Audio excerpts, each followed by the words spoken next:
Hey everybody, welcome back to Breakfast with Bob from beautiful Oceanside. My name is Bob Babbitt, and we're brought to you by HOKA, Master Spas, deboer wetsuits, Premium Plus Sports, SFuels, and their all-new Zone Fuels. You can get a free sample below. And our Challenged Athletes Foundation, our next guest, Jelle Geens. The close? Jelle... Close. Geens. Yeah, Geens? it's not easy. Geens. Two-time Olympian. Yeah, Two-time correct. Olympian. And so, Jelle, talk about getting into the sport of triathlon. How old were you?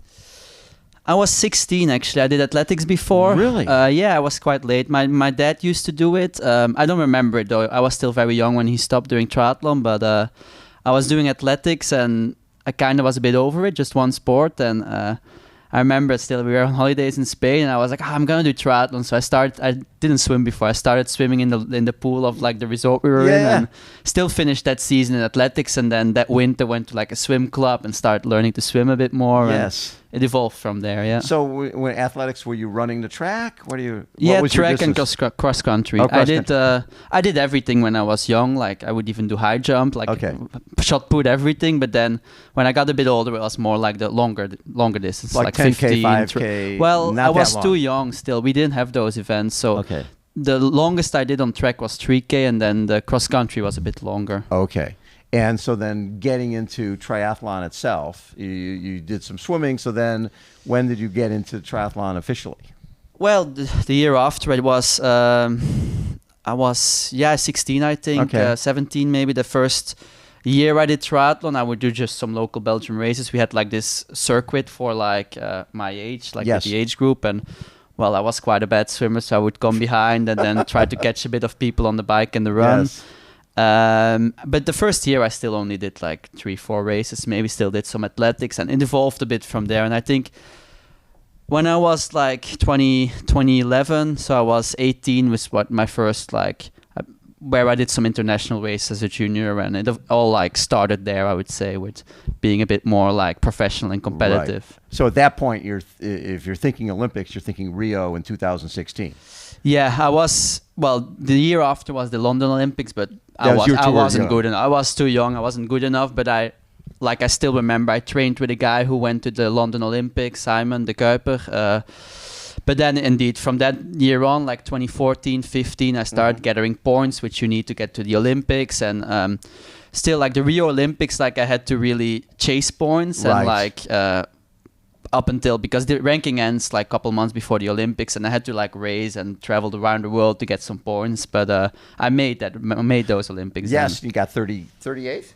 Yeah, something about that. Not a good memory. Well, but you get that experience. You really need that experience, that first Olympics, because it's different. For sure, Any other racing you're doing, it's just different because it's the Olympics. Just like everything around it just is bigger, you know, like. Right.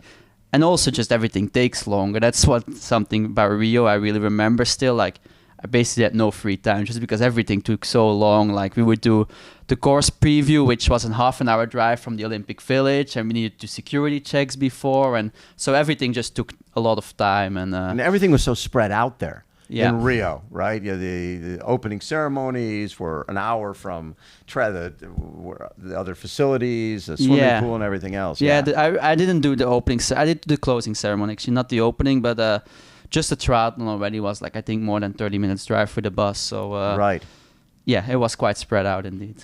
Well, and in Rio, you also didn't you have a big climb on that course? Yeah, correct. That was fun, actually, the climb. Like I like it. I'm quite light, so it's good for me. It was actually a cool course. Like from all the three, well, if I will do Paris, from all those three Olympics, I think that was the coolest course for sure. It was definitely a cool course. And so then when that games is over, now it's Tokyo, and you're heading towards Tokyo, and then COVID hits. Yeah. And was it one of those things where for some athletes they were so ready in 2020. And then when it got delayed, it hurt them. Other athletes were not ready for 2020, and it benefited them. Yeah. Which were you?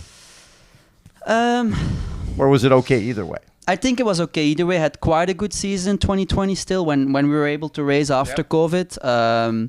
But I think actually I was better in 2021. I still was evolving quite well, I think. But for me, it didn't matter so much. It's not that like I thought, oh no, this was my year. Like I still had in my mind, like, oh, next year is fine as well. I'll be good you're still as well. young. Yeah, indeed. When you talk about transitioning from the Olympic format to this, getting on the time trial bike, no drafting, all that, how hard has that been for you? I would say it's been fun, actually. Yeah. I've been like, but as we just said, I started doing like more like serious drafting races and ITU short course since 2011. So it's been a super long time. So it was actually a lot of fun this winter to change it up a little bit. Like training is still quite similar. Like the way we train, it's still quite good for 70.3 as well. But then the big difference is, of course, the TT bike, and it's something I really enjoyed, like doing those trainings. And it's been hard, of course, as well, because it's a different kind of effort, you know. Like in ITU, it's really like accelerating out of corners, lots of cornering, lots of intensity. Where here, it's like you need to sustain like a high power for like just 2 hours, which is a completely different. Totally different thing you have to do, but I really enjoyed it. And how has it been getting off the bike after being on the time trial bike and running? Well, we'll see on Saturday, I guess. I've done 170.3 before, but then I had a penalty, so I had a 5-minute rest, which well, it's also different. I trained it a few times, like did like a long TT effort and then ran off it, and it feels all right. It's also different, like the pace I don't have to run 250 pace, you know, per kilometer. I don't know what is a mile, like 440 miles or something. Off the bike, you can like get into it a bit more, which is good, but I guess the ultimate test is on Saturday. What's interesting is before the Brownlees and Javier, it used to be people had to be great swimmers and then great runners. And you know, because those guys would come out of the water together, work together, and then they'd run away from everybody. But I think Brownlee and Javier changed where the bike became way a bigger weapon than it had been before. You've been doing that since 2011. Is the bike continued to be really, really, really people pushing the pace? Yeah, and I think it even evolved a bit more, where before it was indeed like the Brownlees, Gomez, like the front peg that would come out of the water and drill the bike, and then the people like a bit more in the back, like they don't have that bike power and they just rode away, where now it's like, I feel like wherever you come out of the swim, there is always people willing to like ride with you and push the bike. And so now it's like, because you often see it in ITU racing now, like it's either they stay ahead like the front pack, or I'm in ITU like a weaker swimmer, I'm always in the chase pack, or we catch up, and it's just like a hard effort, like group against group, which I think back in maybe when I started doing triathlon, like before Brownlees, before Gomez, it was a bit more chilled on the bike, where now it's like, it's hard. It's properly hard. Like lots of like accelerations out of the corner, which those are the courses we have. It's like a crit course more. But then also on the straights, like it's just pushing. It's hard. When you're in these races, and it always surprises me. I remember talking to Alistair about this. Everybody who's in that bike group, most of them know that Alistair's a better runner back in the day, but they wouldn't push the pace on the bike. It was almost like he knew that he was going to win, they knew he was going to win, and then they were just looking for position. As somebody who has to chase, is it hard to get people to work with you to go get the leaders? It definitely can be hard. Like it's often we're with a group of maybe 30, 40 people, and there's like 5 or 6 people that are taking pulls. So it's always the same people a bit. Like I think you know who the ones that are willing to drill the bike and to really push the pace, and then see whatever legs you have left on the run. But I think there is definitely also people that are just sitting in and hoping that the guys that do work catch up with the front group, and then hope they have the legs to run. But I'm always, from when I was young, because I started swimming late, so I always had to work on the bike, which I think now is one of my strengths. I can really push the bike and still run hard, and I think it comes just from years of having to do it. So So when I look at the heritage of Belgian athletes, and I covered Luc van Lierde back in the day, and Freddie, and those athletes, and Bart Arnouts, there's such a good history of great athletes coming out of Belgium. Did you know much about that before you got into the sport, or were those guys inspirational to you getting in? Yeah, definitely. I think my first memories are indeed from Luc van Lierde, because my dad used to do triathlon, so we would watch it or at least follow it a bit. Yep. And then indeed, the next generation with Freddie van Lierde, Bart Arnouts, like I also know them and I train with them sometimes. And I've also, for this course, Bart raced here quite often. Yes, so I asked him for some tips as well. We both live in Girona now, so it was easy. I looked up to those people for sure. And in Belgium, it's like Ironman is the thing that really is followed in the media, not so much a short course distance. Not the Olympics as much, right? No, but also because, as you said, like we have quite a... Like we've got champions. People, that won Hawaii. Luc won it twice. Freddie won it. So it's followed a bit more than ITU racing. So also for me, it was when I was younger. Like that's what I followed. I still remember also Kathleen Smet in the 2004 Olympics. So the Olympics are also important in Belgium, but then it's like more long course distance. And I think we Belgians have had like good results, and I hope now I can, when I after the Olympics step up into 70.3 and later on Ironman, that I can also really like show myself. So that is the goal. You want to be a 70.3 world champion, Ironman world champion. Yeah, that definitely resonates for you. Yeah, I think when I was younger, I wasn't really thinking I would, but these last couple of years I really like got excited about it. I did then Indian Wells in 2021. I really enjoyed doing it. Right. Then wanted to do some more 70.3s, but always had like something happening, like injury or like jellyfish thing last year the day before Langkawi. So that's right. Yeah, but that made me even more hungry for like, this winter I was just so excited and ready to train for this race, and I enjoyed it. That first Olympics, you get 38th, but it's okay because you're just sort of learning. The next Olympics, you get COVID. Yeah. And can't race. Indeed. Oh. Just before, we needed like 2 COVID tests to be able to go to Japan.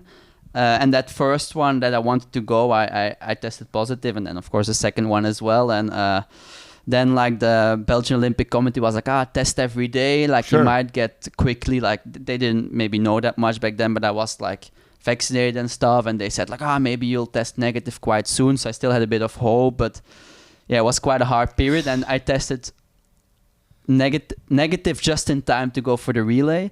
Yes. So I went there and then I had like barely any time there to adjust to the time and the heat, and then had to race the relay, which it wasn't easy, but it was fun. Like we still came 5th, which was very good. Yes. But I had more ambitions. Like I think I was in the shape to podium, but you never know. I remember looking, and you were one of the pre-race favorites. This is a guy also, who could be on the podium. Yeah, and the race scenario was also quite good for me. I think that, like as I said, like I'm quite like not one of the front pack swimmers, so I always come from behind. It all came together, and it was like a hard bike probably, but it was a run race afterwards, which I was very confident in my running. But well, it is what it is. It doesn't make sense to dwell on it. So, but you were already on the Olympic team for this for Paris. Yeah, indeed. I met the Belgian criteria, and well, it works for the ranking, and it doesn't close yet the ranking, but I'll have enough points. Yeah. And so you do the mixed relay and the individual. Yeah, correct. Very fun. And then will you then stay on board for LA, or will you focus then on longer distance? I think I'll be focusing on longer distance. Like my goal is to get a slot here for Taupo. Yes. And then after the Olympics, focus on doing some more 70.3s and really aiming for that Taupo race. These courses are so different than when you're doing ITU racing. One, there's usually, it's a small group. Yeah. Right? And it's a lot of times the courses are sort of cookie cutter. You're going around in circles. This, you're in the ocean, then finish in a bay, and you're riding out a military base with big climbs and places that most people don't get to ride. and then you're running right here behind us. Yeah. It's pretty cool. You like that? I think so. I think it will be cool. Like I haven't been able to, like we're not able to do the bike course beforehand, and I haven't been here, but I've been told it's a hard course. It is. I've been looking a bit on Strava, and I saw a guy had like the whole bike course on YouTube with like a bit speeded up, so I could watch it all, and it looks cool. Like I think it's, for me, good that it's like not just a flat course and just sitting in the position. I think it will be nice sometimes to get out of the position. Like the climbs are good for me. I'm light, so I have to like watts per kilograms is good for me. And then I think the run will be super cool. Like I've ran the run before these previous days, and I think just running along the coast, it's cool. Yeah, it's really cool. The crowds will be big. Nice. You're gonna really enjoy it. And you're a dad as well. Yeah, indeed. I became a dad 4.5 months ago, so it's very cute. The whole family is here today. Well, this week. Oh, the whole family's here in Oceanside? Yeah. Wow. We traveled with my partner then, our baby Sienna, and then my parents came as well to help us a bit. So we're all staying in a big Airbnb, and it's been a lot of fun. Have you been to California before? I've been doing Indian Wells, which I guess is California, right? Yeah, Palm Springs, Desert. Yeah. I landed in LA as well back then. And did you do Indian Wells once or twice? Once, just one 2021. Yeah. Okay, and that was did you? I can't remember. Was that the year that did you get a penalty? No. Yeah, Lionel won Sanders, and then Vincent Louis got second. Yes. And Vincent, did he go off course? Yeah, and then got hit by a Tesla. Oh my God! Yes. Yeah. Yeah. And you ended up getting a penalty for drafting. Okay. Yeah. So it's good we have Race Ranger here, because it wasn't my intention to draft. It just... Yes, but Race Ranger is actually a real positive, because that way you can see if you're illegal or not. Well, that's the thing. Like back then I never did one, so it was a bit hard to judge maybe. I should have just like be on the safe side and not like try to push maybe the limits. But yeah, it will be good with Race Ranger. You really know when you're on the limit and you should back off. So that will be good for me. Jelle, it's really a pleasure to get to meet you. Thank you. And I'm sure we'll be doing a lot of this as you move from shorter to longer really distance. Hope so. Very cool. Thank you so much for taking time. Yeah, perfect. Thank you. Again, Breakfast with Bob from beautiful Oceanside. Hold on, everybody. We will be right back.